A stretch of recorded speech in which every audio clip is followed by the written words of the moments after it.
I'm working on a bothy on egg, and I became aware of Kevin's wild shelter project maybe 3 months ago when it was in its early stages, and I just loved it, so I wrote to him and we started talking. Specifically the handcrafted aspect, working quite honestly with material in quite strange places, and the relationship between our shelter and the landscape.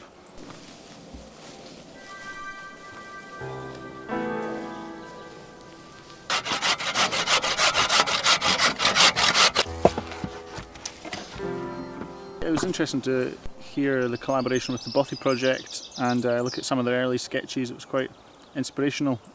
The opportunity to come and build something here was inspired by the Hamilton Finlay Temple of Apollo, and such a dramatic setting was great.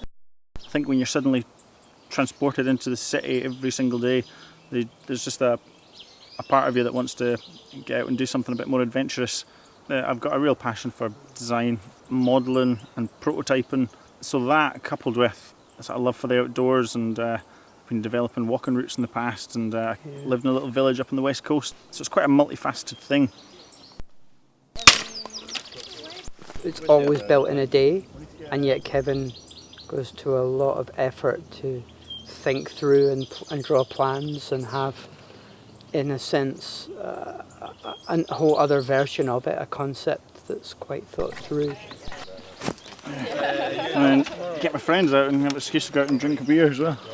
Well, I think anything else is littering, essentially. You know, if you're going to use synthetic, bright, luminous strings and whatnot, and expect to leave the place and just leave all this stuff there, I much prefer the idea of rearranging the landscape in a particular way and binding it with something that's as minimal as possible. And so you're leaving nothing but some kind of rearranged, engineered form. It should last a long time. A lot of the uprights, there is dead rotten wood, but as it's arranged vertically, it'll minimise the rot time, so it should dry out and become fairly solid. If the string starts to biodegrade fairly quick, there's a lot of wet weather, some of the larger timbers might all collapse in and create a nice big bug hotel, which should be fun. These things last forever. The idea, just the fact that there's someone doing that, the idea is already out there. Do you know about that guy that's building the wild shelters? He builds them in a day, he spends the night. It's just such a simple concept. And it'll be the same with the bothy on egg, that for every one person that goes, there's always 100 or 1,000 that know.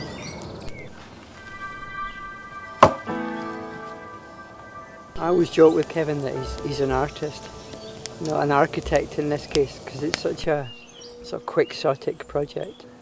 It's not just about craft in the sense of, to me, of someone who's really good at working with timber or making wattle. Or it seems to me this fits into a different pattern. It's more innovative, I think.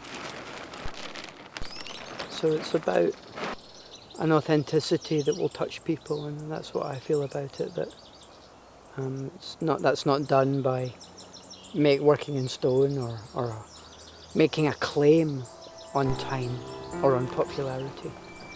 It comes from people realising that you're serious about what you do, or that you love what you do.